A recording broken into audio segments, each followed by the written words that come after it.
with that being said, I'd like to reintroduce my special guest for the night, Miss Tori Ward. I've known Tori Ward for probably 4 or 5 years now, somewhere around in there. I met her a few years back when she was working on, a company that I was working at when she was with a previous employer.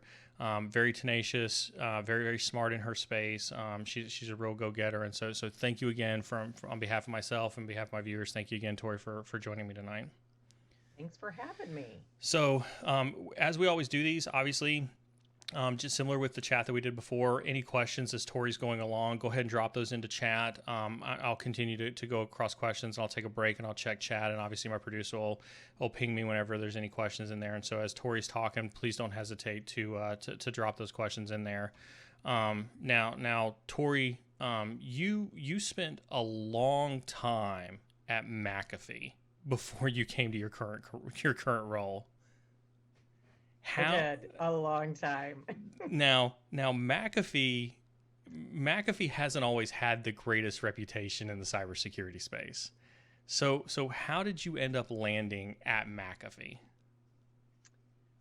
Um, so I had sold long distance. I worked for a long distance company, which is potentially the worst job you can have out of college. And I really wanted to get into software, but I didn't really understand that when I started. I interviewed with Network Associates on my first interview. I didn't actually understand that it was a security company. And he was like on the whiteboard, he was like, there's this thing called antivirus. And I was like, what? And the rest is kind of history. And so at that time, Network Associates had fallen into a little bit of a scandal situation, public, and let's just say that they probably, if there was a mirror and you could fog it, that's probably how I got in there. So, and I was pretty young, yeah, that's how I got into the space, and I was super lucky just to see that company do really awesome things, and it taught me. I just learned so much there and worked with awesome people. It was really good. So then, Really did good you time. work? You worked at Network Associates, and then they got bought by McAfee, or did you jump straight into McAfee and get a job like right with McAfee proper? So Network Associates was McAfee and Network General. So Gotcha. Network Associates had Wow, that's bought old. the company from John McAfee. Yeah.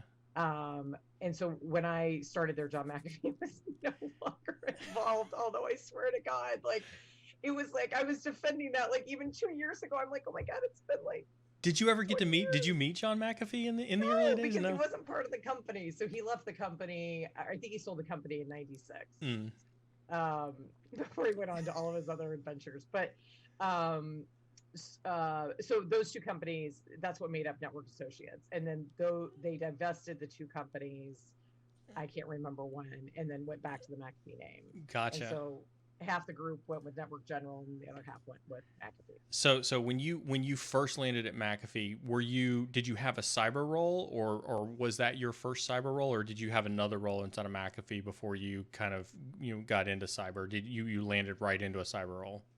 Yeah, but it wasn't really called cyber back then. It I mean, you're wasn't. not that young either, so you remember that, okay?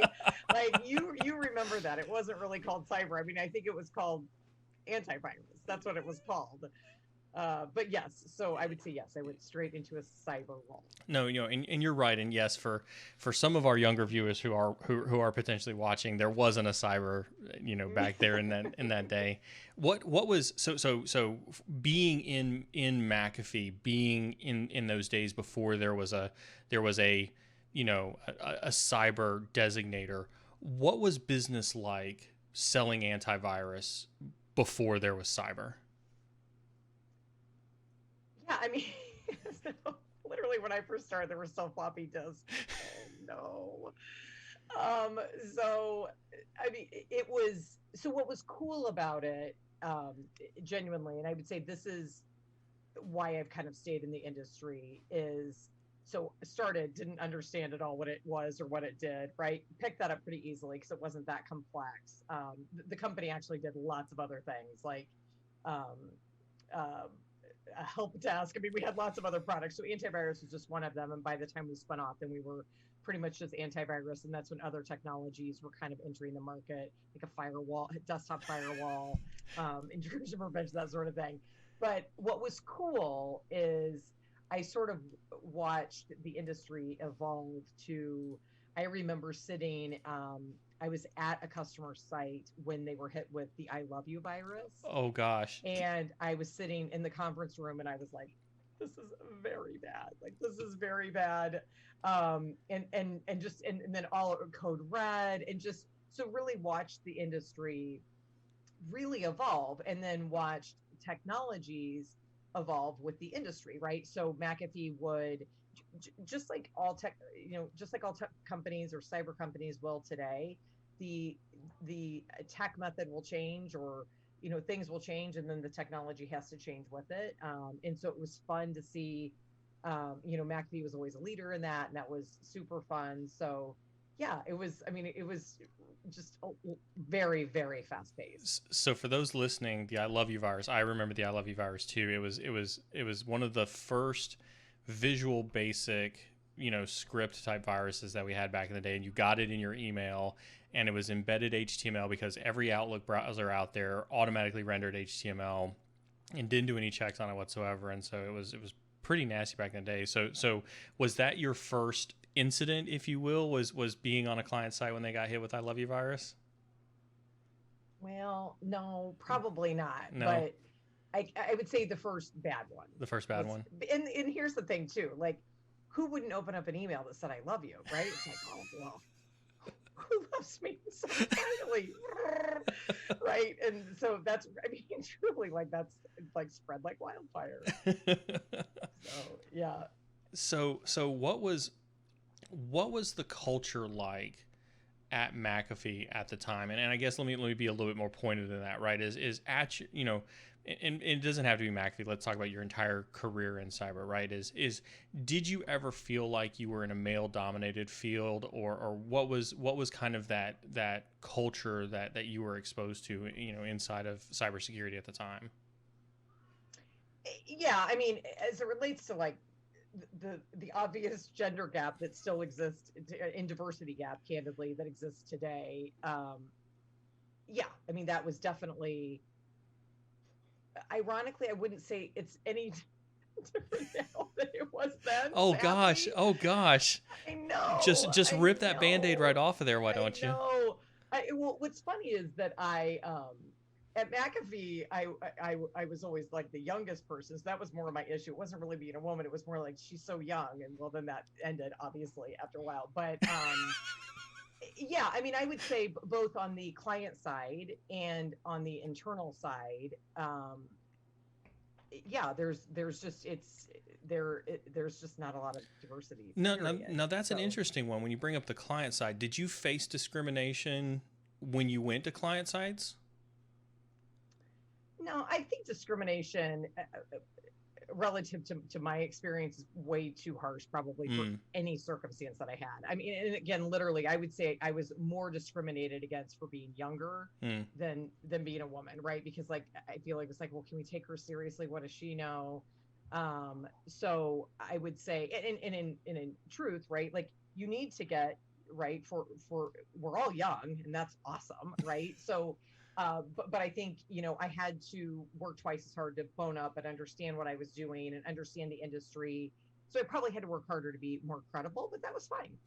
That's no problem. And I would take a lot of pride in doing that. What kind of what kind of things would you do to bone up on the industry, or to get smarter in that, to try to bridge that age gap?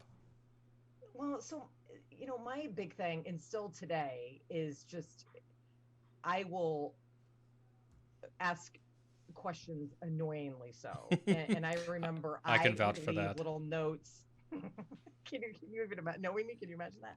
But I would leave little notes in the office, like paper notes, say, is there any way that you would have time to spend 10 minutes with me after work, going over, such and so? And so I would maybe pick a topic or whatever.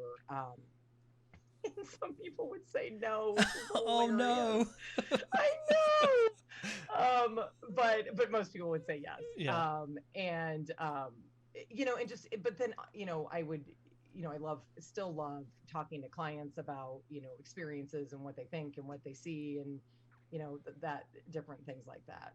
So going back to being in a male dominated career field, um, how did you approach that obvious diversity gap, even from an age perspective or from a gender perspective? How did you approach that, and then did you actively try to overcome that, or did you, how did you actually try to overcome? Was it just the learning piece of that, or were you ever conscious of that, or how did you just kind of you work your way through that?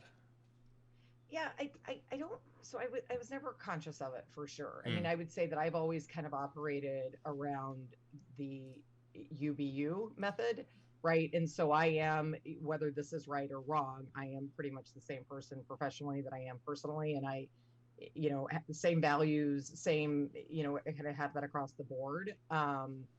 And I speak the truth, and so, I'll be really candid. I'm a horrible liar, right?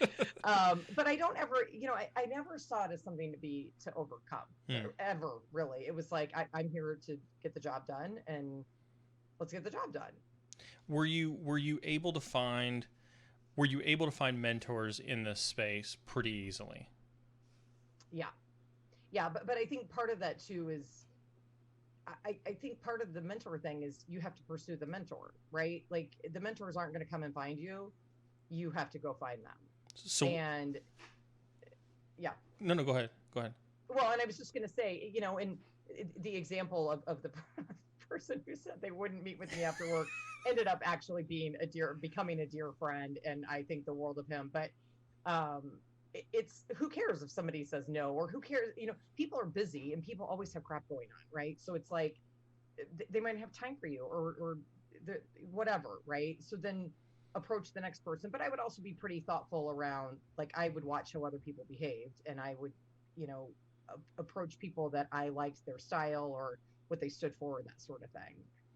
But I definitely think it's you targeting them. They're not going to come looking for you. And I think, one of the things in all of the companies that I've worked for, I think everyone wants this mentor program. You know what I mean? Hmm. It's like, oh yeah, we're going to create this great mentor program. And generally, I think that they're not successful, but that's not the company's fault, right? It's like, it takes two to tango, and both parties have to be in it, and working towards a common goal. And that goes for the mentee as well. And as I've, been in the industry for a while, I am cognizant that I want to try harder, but I could try harder, right? I definitely could be doing more than I'm doing. But I try to do little things like, where I work now, we send out every week, new folks to the company, and I will almost always try to reach out to the females that have the same role that I Mm, have and say, welcome to the company, and is there anything I can do for you? And, these are some things that helped me, or mm. whatever. But we all get busy, right? And so I think it's like the best laid plans, but you have to keep trying. You can't be like, oh, I just I couldn't do it. Well, that didn't work. I was too busy. No, that doesn't work Oh either, well. right? So yeah. So then what do you, when you, as you come throughout your career, what were some of the things that you looked for early on in your mentors versus what are some of the things that you look for now in a mentor? Have they changed? Do you still feel like you need a mentor now, or do you feel like you've kind of grown out of that or grown past that? But how is that search for a mentor? How has that changed throughout your career? Yeah, I mean, yeah, that's interesting. I mean, I think I probably look for the same thing. I mean, I don't think I've changed that much in that regard. I mean, Mm, my style hasn't really changed really at all. I would say that I, probably seek out more customers as mentors, and I didn't do that before because mm, I would be intimidated, or like, oh, they're too busy. And then conversely, I've tried to help customers, um, as well. So, if somebody's looking for a job, or if I can tell somebody's unhappy or whatever, try to make connections among people. I don't know if that's exactly mentoring, but I think, I love building a community, and, everyone should be happy and right. So it's like, how can we connect different people and make different connections? And again, whether that's like for a new career, or whether that's just, I think you two would get along, you guys should know each other sort of thing. Um, I love doing that too. So on this topic of community, since you brought it up, do you feel, you know, is it your perspective of the industry? Are there enough female focused community groups to help bring women along in that mentorship path currently in the cybersecurity space? Um, there's a lot more than there were, for sure. Um, I think, for me, I feel like, and again, I say this and it's like, so what are you doing to change it? But is I think it's really about getting the interest out there, Hmm. right? So I think there's a deficiency, and if we're just gonna like, let's just talk about women. Like, if there's a deficiency of women in cyber, but how are we trying to recruit women? What are we doing to try to make that appealing? How are we educating graduates, that sort of thing, to get the interest there? Because I think there is a stigma around, that's a male job, right? Like, you know what I mean? Like, and it's not at all. In fact, women are the best problem solvers, in my opinion, and there's a lot of problems to be solved in cyber. So I think that's really a challenge, and I don't know how to fix that one. So I started a women in IT group, at my previous company, and I've continued it where I am now. And one of the speakers that we had, when McAfee was owned by Intel, was having their the, they're part of HR that goes out and recruits, come and speak to, like a lunch and learn sort of thing. And that was helpful, but it's like, how do we kind of do more of that, and how do we help customers entice, the young population, the young diverse population in general? So I love that you brought up, getting them, fresh out of, at a young age, trying to bring them into the career field young and at the college level. And I've been part of collegiate intern programs and things like that, throughout my career as well.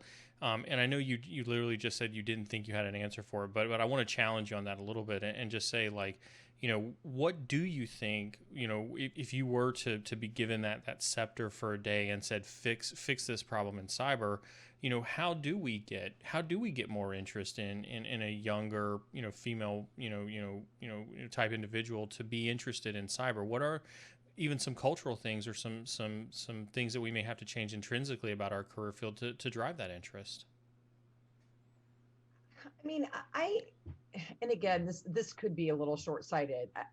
I feel like there is it's there's confusion, Hmm. right, about the industry, and that's not a female thing, like, that's men or women. Hmm. And right, so I feel, but again, how do you kind of solve for that? Because there's if you're in college, or even, high schoolers, and I think it's getting better. I mean, I think there's, um like, there's more cyber camps Hmm. that are for girls and boys, and that sort of thing. But how do we promote those in high schools? Like, I can tell you, the high school my daughter goes to, they're definitely not promoting that there. So how does that become more of a, like, a mass reach, sort of thing, even an activity?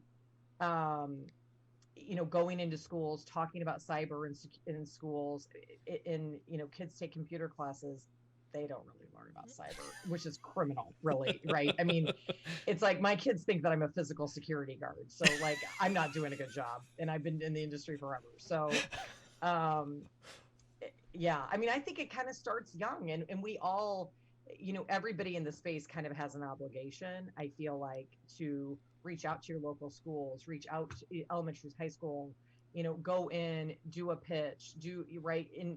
And I say this, and I've only done that one time, right? So, like, practice what you preach, like, get in Right. there and start to create an interest and an education around it as well. So going back to some of the work that you've done, like you mentioned having a women's group at McAfee and where you're at right now and things like that, outside of somebody, like yourself taking the initiative and creating groups like that, how do you feel, that emphasis on diversity and inclusion, especially regarding women, in the cybersecurity space? How do you feel about like the sudden blow up um, of that need for diversity and inclusion? Do you feel, it's about time? Do you feel it's, too much too, is it too soon too late, or too much too late, or whatever the anecdotal remark for that is? Or what is it you feel about seeing all of these companies now that are now all of a sudden getting this epiphany about trying to do more for diversity and inclusion, especially regarding women? No, I definitely think that it's bring it on. And again, for my personal experience, I haven't felt discrimination or anything like that, but I certainly feel that we could just, I think the more diverse the population at the table, the better we're all going to be. Everybody has different ideas. Everybody can bring something else to the table. Um, I, I really am just, let's keep it going. I mean, that's my biggest thing. And how do we just continue to keep the train on the tracks for awareness around it? And I think we're at a place now that, it's just my opinion. I think we're going to be able to do that, probably more than we've ever done it in the past, which is awesome. So this level of optimism is encouraging, and so I didn't expect this level of optimism when we got down to here. So I think this is going to be an easy softball for you as well. Is, do you think, or are companies doing enough to balance out that gender equation, in your opinion, just generally speaking? Doing enough. I mean, could everybody sit down and be like, what else could we do? Probably, right? But I also am a big fan of the right person for the job is the right person for the job, Mm. right? And so I think that's part of we have to try to create a groundswell around, we need to get more people in the door for the opportunity. Um, but, I, we could all be doing more. I mean, for sure we could be doing more, but I definitely, the awareness is an awesome first step for sure. Is there enough awareness? Do you think we've got the right level of awareness now? No, I think there could be a little bit, there could be a little bit more, just a little bit more. But no, I mean, all joking aside, I mean, I, I think the word awareness is sort of the key there. At least I think there's always, I feel like for a while, I feel like there's been, okay, we we all get it, but there was maybe a little less due. I feel like there's probably going to be more due, and I feel like uh, there's a good understanding and need of why it's good to have sort of a mix at the table. What, and this is a tough one, right? Is when you talk about like people could always do a little bit more, is that a personal feeling because you think that, has do you think that companies are tone deaf now to diversity and inclusion because it's been shoved down their throat, and so they've kind of taken the minimal amount of work that they needed to do to meet that diversity and inclusion, kind of threshold? Or do you think companies generally want to do more from a diversity and inclusion perspective? So this could be too optimistic, but I genuinely think that they want to do more. I Yeah. really do. I mean, and I guess I can only kind of speak for where I've been, but uh, definitely, I think it's that it's needed, right? We got to grow, and I think this is an awesome avenue to grow.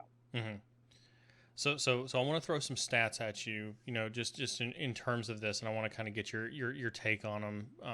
Just I'll read the stat to you, and then just kind of the first thing that comes to your mind when you think about it, just like kind of pop off on that and just kind of carry that thread however you want to, right? 20% of the cybersecurity jobs globally have female representation. That's as of 2019. I think that sounds right. You think that sounds right? Accurate. Yeah. Accurate. Yeah. Is is is an idea of a good world where that number is closer to 50% in your mind? Yeah. Yeah. Where do you think that we have a shortage of female representation? If we look at from the C-suite, let's take CISO, right? Let's start at the CISO and let's go all the way down. Where do we need more female representation between, the analyst down at the bottom and the CISO role up at the top? So there's for sure a deficiency in the executive tower. I mean, without question, across the board. Um, and I would say in the very technical, a shortage in the very technical aspects. All right. So the next one for you. 51% of women in cybersecurity hold a master's degree or higher versus 45% for men. I believe that. Why? I'm not going to call BS. Why on that one? Why? Well, I mean, I think your guess, best guess. There's more women than there are men. We try harder. No, oh! Just kidding. No, I'm just kidding. Can one of the moderators please strike Tori from future interviews? Let's please strike that last statement. We'll edit that one out. Yeah, I mean, yeah, but let's be honest, that's still pretty close. 145. It's pretty close. It's not like 80 and 10 or 80 and 20, right? It's like it's pretty close. So let me, do you think a master's? I guess when I look at a stat like that, right? Do women feel they need to have a master's degree to compete with men in the same criteria, or was that just drive and motivation? Or well, I think it's probably drive and motivation. And this is not my statistic. This is sure, and I can't remember. I can't give anybody credit for it, but I mean, it's been there are studies that show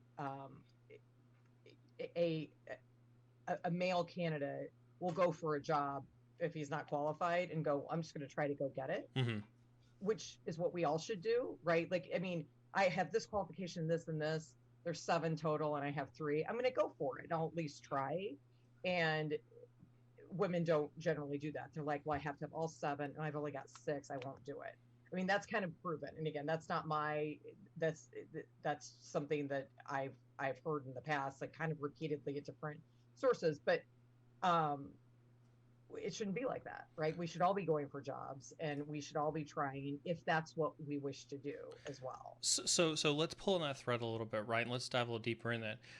Psychologically, what is it, if you had to guess, right, that makes it feel like, if you're not 10 of 10 qualified, you shouldn't apply for that role? I think it's just it's probably ingrained. I mean, I would like to think that, I wouldn't necessarily be like that, but I also have worked around a lot of men and kind of seen like, well, he shouldn't have gotten promoted. That's stupid. Right. So I think that comes with age as well. Like you kind of figure out like, this isn't, and you got to stand up for what you believe in. But yeah, I mean, I don't know. I guess psychologically, I don't know why that's the case, but it is something that I've heard kind of repeatedly throughout my career. Mm-hmm. Is there a perception in your mind, from your experience, from what you've seen, that, kind of getting back to your feelings that you had when you first started at McAfee, where you were younger, you had to learn so much, that you didn't put yourself out there, you weren't as assertive, and you didn't take the risk that you thought you needed to, as in the career that you probably could have to push yourself a little further, a little faster? Yeah, I mean, if I were going to do it again, I probably would have done some different things and taken some different risks.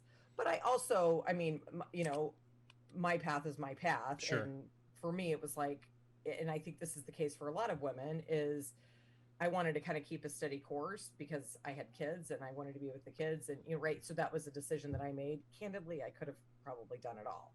I mean, I was still working a lot. So what would be the difference between that higher level job versus the job that I was doing? But I don't have any regrets around that either. Right. I mean, I think, there was a lot of fear of failure. And so I, just tried to kind of stay like, I know I can stay in this lane and be okay.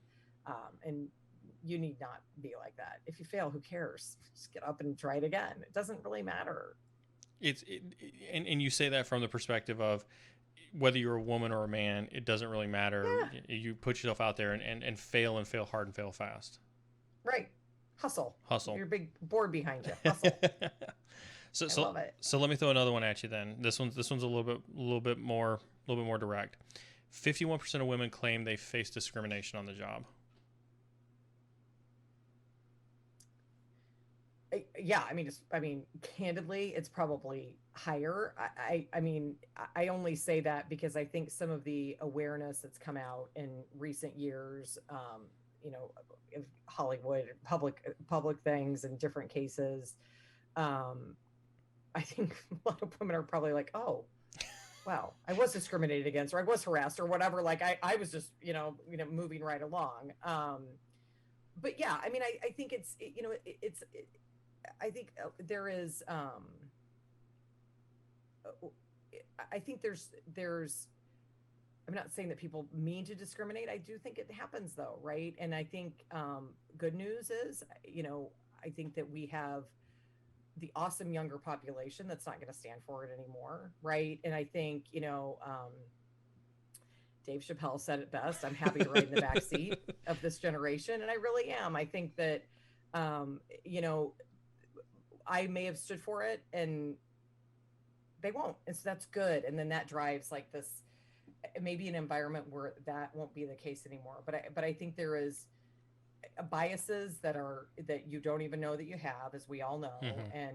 And that ends up happening. And, I'm pretty feisty. So I fought for a lot of like, I wasn't going to be like, it was like, you're not going to do that. Right. So, but some people can't do that. Right. And I think it's tough to do that. And so it's, that's what makes it challenging for a lot. So, but when you talk about that feistiness, like if there's an individual that's listening right now, right, that's trying to make his or her way through that career, how do you teach somebody that feistiness, and how do you teach somebody, especially a female that's coming up through cybersecurity, what is your piece of advice to them to transfer your feistiness? And I've seen that about you, and that tenacity is amazing coming out of you.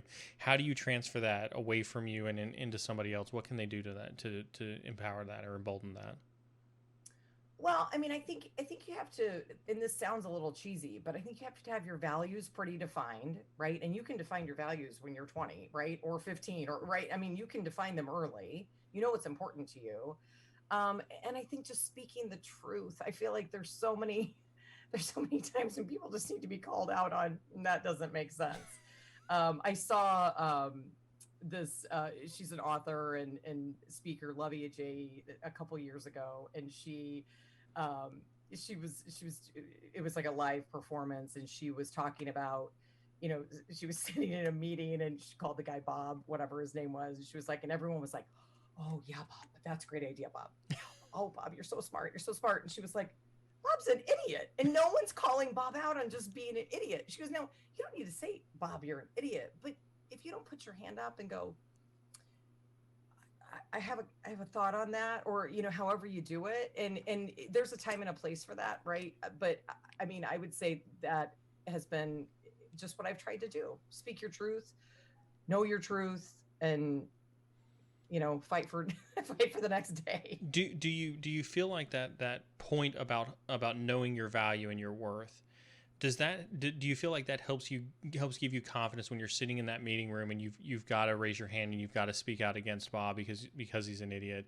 Do you feel like it's part of knowing your worth gives you the confidence that you need to be able to do that, or how do you find that confidence? How do you dig deep to find that confidence to speak out against Bob? Well, and so what I'm saying, value, I'm talking like core values. Mm-hmm. So like if somebody is talking nonsense, like it's a core value. Like you have to speak the truth. You have to own what you're saying. You have to follow through on what you're saying.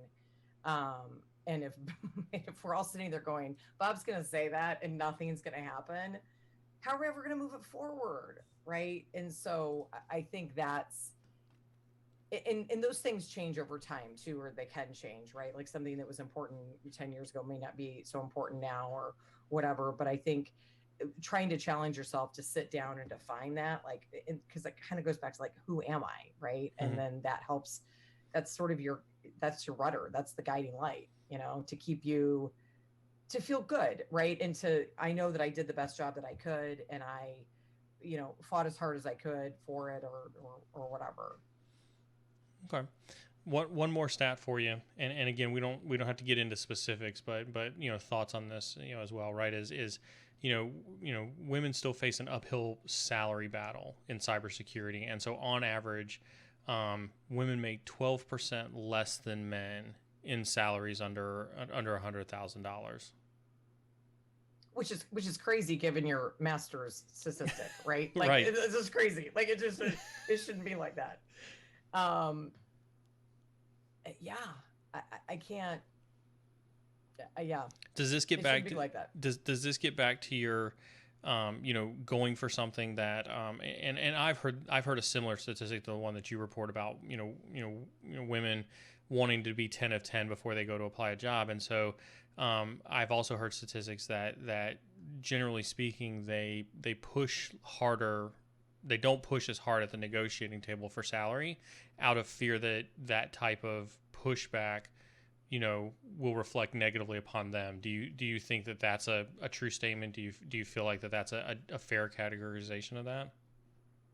Yeah, no, I definitely do. And then I also, if you put it in terms of you are going in knowing that you're the minority, and if you really want the job, I don't really care if it's, I'll take a little bit less, right? Mm-hmm. If you think that you're not going to get the job, then you're not going to negotiate hard. Now, I would say that is completely wrong. And if they don't deserve you if you can't get the job, right? Because there's one thing about negotiations, and there's another of just what's fair and equitable, right? So, I will say, though, again, cautiously optimistic that I'm hoping that will improve. That's just silly. Like that just doesn't need to be the case. 12%. 12%. It's just crazy. Yeah. So real quick, we do this with all of our guests, and so I'm gonna put you on the spot. 3 things for the people who are listening right now, the people who are going to listen to this, in the post-record video on YouTube that's going to last forever. Your 3 words of wisdom for anybody listening right now, male or female. What are the 3 things that they can walk with today to be successful, to have a successful career in cyber? Speak your truth. Okay, so that's 1. Those are 3 words. Speak your truth. You can't use all 3 words for No, that's only 1. Should I pull up the top 10 list that I sent you last night? That yes, probably would yes. Be appropriate. Pick 3 of those off the top 10. So no, seriously. So obviously I've said it a lot, but I do love the honesty and speaking your truth, and being holding yourself at a high standard to do the best that you can do. And I would say it's just hard work, right? Like I think that goes across every spectrum, man, woman, it doesn't matter. Just working really hard. And if you want something, go get it. And I think that's the cool part about cyber. It's just so ever changing that you could find yourself in a certain role, and you could become an expert in that role. And then you could show, we could do this, we could do that. It's not stodgy. It's not, it's really ever changing to give you a lot of opportunity. Is that what you like the most about cyber? I love it because it's just so different all the time. And I didn't really honestly come to appreciate that until probably the last 10 years, in truth. Like, looking back, it was kind of a job. And then I was like, well, this is a cool job. This is a lot of fun. So, yeah. Cool. So was that 3? Yeah, I think that was 3. I think you did give 3 with that one. All right, cool. Let's hit the chat real quick, and let's see if we've got anything in chat for you to answer.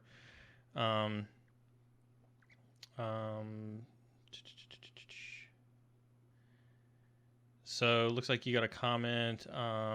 She must be C-level to have this kind of optimism. I can't help myself. Are you C-level yet, Tori? I'm so not C-level. So I wish I was, though. That's what I go back to. Like, I could have done that. What keeps you optimistic? Like let's pick on that. What keeps you optimistic, especially in this space? Well, I mean, I think for me, I mean, really, I think when you started talking about my previous career and I was there for 20 years, I really like, I think believing in what you're doing and where you are is really important. And I genuinely did believe that. I believed that I could help people and I could solve problems, and we were all marching towards, the same goal. We're all in the same boat. So I think that is like a core value of mine. That's really important. And then that helps me stay optimistic. And if you're working somewhere where it's maybe you feel like, you're in the boat and everyone else is on the harbor waving at you, it's probably not the right place. And so you probably won't be very optimistic because it feels sad and lonely. Mm. So, I mean, I think my optimism is just, as it relates to employment, Mm-hmm. it's being somewhere that I really genuinely believe in and I believe can be helpful.